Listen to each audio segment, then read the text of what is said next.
Monsoon کے پیش نظر سندھ کے 30 اضلاع میں مخدوش عمارتوں میں تدریسی عمل روکنے کی تجویز دے دی گئی ہے۔ مخدوش اسکولز کو خالی کرا کر قریبی اسکولز میں طلبہ کو منتقل کیا جائے گا۔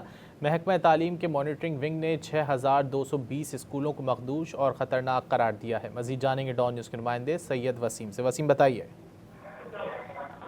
جی بالکل، محکمہ تعلیم سندھ کے مانیٹرنگ ونگ نے صوبے کے 30 اضلاع میں 6220 اسکولوں کو مخدوش اور خطرناک قرار دیا ہے، جبکہ 283 اسکول جزوی مخدوش ہیں۔